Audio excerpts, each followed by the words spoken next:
Uncut আনটোল্ডের আজকের পর্বে এমন একটি বিষয় নিয়ে কথা বলতে চলেছি যে বিষয়টি অত্যন্ত সংবেদনশীল, একই সঙ্গে বিতর্কিতও বটে।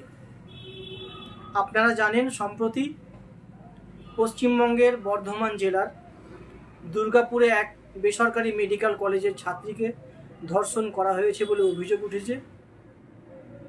এ নিয়ে বেশ কয়েকজন পুলিশের জালে ধরা পড়েছেন। রাজ্যের শাসক দলের বিরুদ্ধে গলা ফাটাচ্ছে ভারতীয় জনতা পার্টি অর্থাৎ বিজেপির সদস্যরা। সিপিএম, কংগ্রেস বা অন্যান্য দলের তরফেও প্রতিবাদ জানানো হচ্ছে। তৃণমূলের বক্তব্য, আমরা এই সংস্কৃতির নিন্দা করি, যারা অপরাধী তারা শাস্তি পাক, আমরা চাই। এ হলো রাজনীতির কচকচানি। এর বাইরে যে কথা বলতে হয়, ভারতবর্ষের এই ধর্ষণ, খুন বা নারী নির্যাতন সংক্রান্ত ঘটনার যে সমস্ত অভিযোগগুলো সামনে আসে, সেগুলো আমরা যদি বিশ্লেষণ করে দেখি তাহলে দেখব একের পর এক এই ধরনের ঘটনা বৃদ্ধি পাচ্ছে। কোথায় সমাধান, এ নিয়ে সুস্থ কোনো আলোচনা নেই।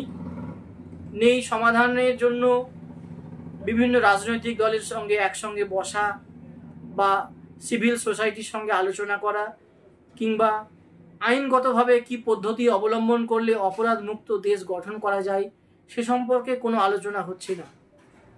যেটুকু হচ্ছে সম্পূর্ণই রাজনৈতিক। আজকে যে বিজেপি নেতাকর্মীরা গলা ফাটাচ্ছেন, একজন প্রাক্তন সাংসদ, একজন নেত্রী এবং একজন বিধায়ক যেভাবে আজকে বলেছেন, উত্তরপ্রদেশ হলে আমরা সেখানে এনকাউন্টার করে দেখিয়ে দিতাম। আমি যেহেতু কোনো রাজনৈতিক দল করি না, ফলে কোনো রাজনৈতিক দলের পক্ষ নেওয়া বা কোনো দলের অপরাধকে আড়াল করার মতো দায়বদ্ধতা আমার নেই। একটি পরিসংখ্যান আমি তুলে ধরতে চাই। আপনারা জানেন, ন্যাশনাল ক্রাইম রেকর্ড ব্যুরো কেন্দ্রীয় স্বরাষ্ট্র মন্ত্রকের একটি সংস্থা।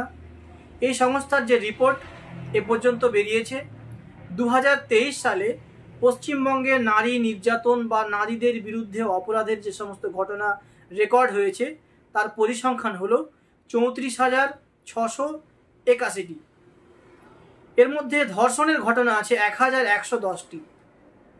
আর যাকে হিন্দুত্বের পোস্টার বয় হিসেবে তুলে ধরছে বিজেপি, সেই যোগী আদিত্যনাথের দেশে অর্থাৎ উত্তরপ্রদেশে ঘটনা ঘটেছে প্রায় 66,381টি। সে রাজ্যে 2023 সালে ধর্ষণের ঘটনা ঘটেছে 3,516টি। পশ্চিমবঙ্গের থেকে 3 গুণ বেশি। শুধু তাই নয়, ভারতবর্ষের সমস্ত রাজ্যের থেকে উত্তরপ্রদেশ এই ঘটনা অনেক অনেক এগিয়ে। অর্থাৎ সবথেকে বেশি নারী নির্যাতন বা নারীদের বিরুদ্ধে অপরাধের ঘটনা উত্তরপ্রদেশে বেশি ঘটেছে। তাহলে যে বিজেপি আজকে এত কথা বলছে, তাদের নৈতিক কোনো অধিকার নেই এ নিয়ে কথা বলার। বামফ্রন্টের আমলে আমরা দেখেছি তাপসী মালির ঘটনা, এছাড়া আরও অনেক ঘটনা আছে যেগুলোর সঠিক বিচার আজও মানুষ পায়নি। তাহলে কি অন্যরা অপরাধ করেছে আমিও অপরাধ করার একটা সুযোগ পেয়ে যাই? মোটেও নয়। ব্যাপক কেলেঙ্কারি হয়েছিল বিজেপি শাসিত রাজ্যে। আমাদের রাজ্যে স্কুল সার্ভিস কমিশনের ব্যাপক দুর্নীতি ধরা পড়েছে। তাহলে এই রাজনৈতিক দলগুলো একে অপরকে কাদা ছড়াছড়ি না করে কিভাবে দুর্নীতিমুক্ত সমাজ গঠন করা যায়, কিভাবে সুশাসন প্রতিষ্ঠা করা যায়, এ নিয়ে যদি কোনো আলোচনা হতো নিঃসন্দেহে আমরা স্বাগত জানাতাম। এ সম্পর্কে টিভি শো বা টক শো, রেডিও আলোচনা কোথাও কিছু হচ্ছে না, বা রাজনৈতিক সভা সমিতিতেও এ নিয়ে কোনো আলোচনা নেই। আর আরেকটি বিষয় আমি তুলে ধরতে চাই। আপনারা জানেন, এডিআর অর্থাৎ অ্যাসোসিয়েশন ফর ডেমোক্রেটিক রিফর্মস একটি সংস্থা আছে।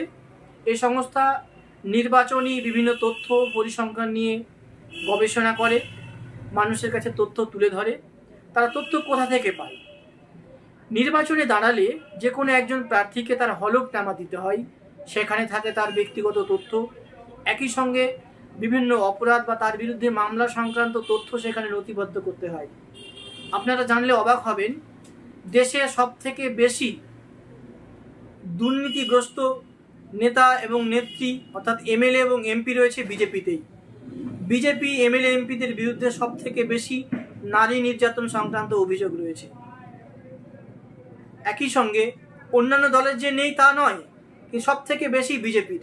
ফলে তাদের এই নিয়ে কথা বলার কোনো নৈতিক অধিকার নেই, কথা বলার অধিকার নেই তৃণমূলেরও। তারা প্রায় অনেকটা বছর সময় পেয়েছে। 2011 সালে রাজ্যে পরিবর্তন হয়েছিল, আজও কিভাবে সুশাসন প্রতিষ্ঠা করা যায় এই বিষয়টি নিশ্চিত করতে পারেনি তৃণমূল। ফলে দায় সকলের, একই সঙ্গে নাগরিক সমাজেরও দায়। আমরা যাদেরকে নির্বাচিত করছি, আমরা যাদের পার্লামেন্টে কিংবা বিধানসভায় পাঠাচ্ছি, এমন মানুষকে বেছে নিচ্ছি যারা স্বচ্ছ নয়। ফলে আমাদেরও দায় থেকে যায়। গণতান্ত্রিক বোধ বা গণতান্ত্রিক শিক্ষা নিয়ে মানুষকে সচেতন হতে হবে, তাহলেই হয়তো আমরা নতুন একটা সকাল দেখতে পারি। নচেত আরও দিনের পর দিন অন্ধকারের দিকে এগোবো, কোনো সকাল দেখবো বলে আমার মনে হয় না। ধন্যবাদ, নমস্কার।